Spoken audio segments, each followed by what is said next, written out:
और इधर इस बीच वैगनर ग्रुप का दावा है कि बखमुत में लड़ाके लगातार आगे बढ़ रहे हैं। हालांकि यूक्रेन ने दावा किया कि उसने बखमुत को रूस से छीन लिया है, वहीं वो ये भी मान रहा है कि रूस की सेना बखमुत में मौजूद है और जवाबी कार्रवाई के लिए आगे बढ़ रही है।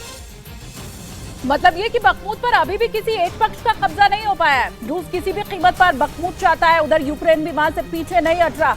उधर पुतिन की प्राइवेट आर्मी के लड़ाके भी बखमुत पर कब्जा करने के लिए आगे बढ़ रहे हैं। हालांकि यूक्रेन ने दावा किया कि वो बखमुत में करीब 12 किलोमीटर अंदर जा चुका है, जो कि रूस का बखमुत हथियाने का प्लान फेल कर सकता है। हालांकि पुतिन की आर्मी बखमुत से पीछे नहीं हटी है, ये जानकारी खुद यूक्रेन ने दी।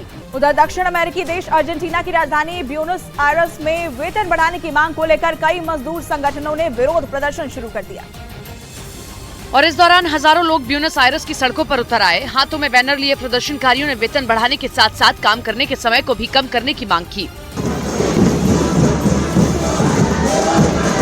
मजदूर संगठनों के मुताबिक देश में महंगाई लगातार बढ़ती ही जा रही है, जबकि उसका मुकाबला करने के लिए लोगों के वेतन में जो बढ़ोतरी की गई वो नाकाफी है। इजराइल में लोगों का गुस्सा लगातार भड़कता जा रहा है, सड़कों पर जबरदस्त प्रदर्शन जारी है। लोगों का आरोप है कि सरकार एक विशेष समुदाय पर ज्यादा खर्च कर रही है। समान अधिकार और देश के खजाने के सही इस्तेमाल के लिए अब इजराइल में लोगों ने झंडा बुलंद कर दिया है। All the money that must be for the education and of my kids. Israel का झंडा बैनर लेकर भारी तादाद में लोग सड़क पर जुटे और अपनी सरकार के खिलाफ विरोध प्रदर्शन किया। उधर इटली में भारी बारिश के बाद कई इलाकों में बाढ़ जैसे हालात बन गए और कई जगह जमीन खिसक गई, जिससे भारी नुकसान की आशंका जताई गई। और जो वीडियो सामने आया उसमें जमीन खिसकने से कई पेड़ ताश के पत्तों की तरह गिरते नजर आए, जिसके बाद आसपास के इलाकों में लोग दहशत में आ गए। जानकारी के मुताबिक जमीन खिसकने की वजह से कई लोगों की जान भी चली गई।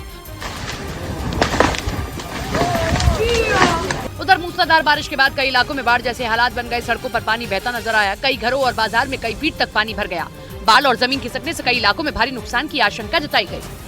और उधर दक्षिण अमेरिका के देश पेरू की राजधानी लीमा के पास जमीन खिसकने की वजह से बड़ा हादसा हो गया और इस घटना में वहां 4 मकान जमींदोज हो गए। हादसे के बाद जो तस्वीरें सामने आई वो बेहद डराने वाली हैं। तस्वीरों में साफ देखा जा सकता है कि जमीन खिसकने की वजह से एक सड़क भी धंस गई, जिसकी वजह से वहां कई गाड़ियां फंसी नजर आई। इस हादसे में कई लोगों के घायल होने की भी खबर है।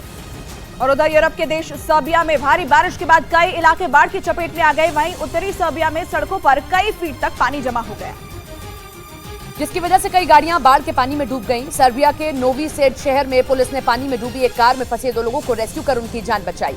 इसी बीच सड़क पर बंद पड़ी एक गाड़ी को भी कुछ पुलिस वाले धक्का देते नजर आए। सर्बिया की सरकार ने बाढ़ वाले इलाकों में राहत बचाव के लिए कई टीमों को तैनात कर दिया है। उधर अफ्रीकी देश सूडान में जारी गृह युद्ध के बीच ओमडुर्मान में से दिल दहला देने वाला एक वीडियो सामने आया, जिसमें आग लगने के बाद उठता काला धुआं देखते ही देखते आसमान पर छा गया, जिसकी ड्रोन से ली गई तस्वीरें सामने आई। वीडियो में शहर के ऊपर धुएं का गुबार नजर आया। दावा है कि हवाई हमले के बीच लगी इस आग ने लोगों की मुश्किलें बढ़ा दी। रिहायशी इलाकों में रह रहे लोगों का कहना है कि आग लगने के बाद बिजली भी चली गई। साथ ही शहर के ऐसे हालात के बीच लोगों के पास खाने को खाना और पीने को पानी तक नहीं है। वहीं महाराष्ट्र के कोल्हापुर में पुलिस ने मुस्लिम बच्चों से भरे एक ट्रक को पकड़ लिया, जिसमें 63 नाबालिग बच्चे सवार थे। इन मासूम बच्चों को बिहार और बंगाल से लाया जा रहा था। जानकारी मिलने पर पुलिस ने चेकिंग अभियान चलाया और ट्रक से 63 नाबालिग बच्चों को बरामद किया। ज्यादातर बच्चों की उम्र 7 से 14 साल के बीच बताई गई। पुलिस की पूछताछ में बच्चों ने बताया कि उन्हें बिहार और बंगाल से लाया गया और कोल्हापुर के एक मदरसे में ले जाया जा रहा था। पुलिस ने ट्रक ड्राइवर को हिरासत में लेकर उससे पूछताछ की, लेकिन उसने कोई खास जानकारी नहीं दी। अब पुलिस बच्चों की तस्करी करने वाले गिरोह की तलाश में जुट गई है। और इस बीच में महाराष्ट्र के कोल्हापुर से वीडियो सामने आया, जिसमें राजनीतिक दलों के नेता एक दूसरे पर कुर्सियां फेंकते हुए दिखे। ये तस्वीरें कोल्हापुर जिले की सरनोबतवाड़ी ग्राम सभा की है, जहां फंड के बंटवारे का विवाद चल रहा था और उसी पर चर्चा के बीच में सत्ताधारी और विपक्ष के लोग आपस में भिड़ गए। दोनों पक्ष वहीं पड़ी कुर्सियों से एक दूसरे पर हमला करने लगे, जिसमें कुछ लोग जख्मी हो गए।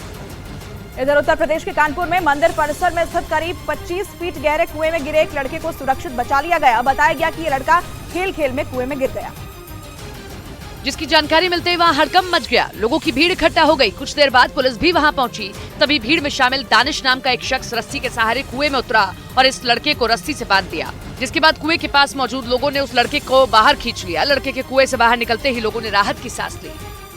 हरियाणा के हिसार में 3 लोगों पर एक दुकानदार से 10 करोड़ रुपए की फिरौती मांगने का आरोप लगा। बताया गया कि आरोपियों ने रकम नहीं देने पर जान से मारने की धमकी भी दी। जिसकी शिकायत मिलते ही पुलिस छानबीन में जुट गई। बताया गया कि बाइक से आए 3 लड़कों में 2 लड़के कुछ सामान खरीदने के बहाने दुकानदार के पास पहुंचे, फिरौती की पर्ची काउंटर पर रखी और फिर पिस्तौल दिखाकर दुकानदार से 2 दिन के अंदर 10 करोड़ रुपए देने की मांग की। धमकी देने के बाद दोनों लड़के अपने साथी के साथ वहां से फरार हो गए। पुलिस ने जांच के बाद आरोपियों को जल्द गिरफ्तार करने का भरोसा दिलाया है।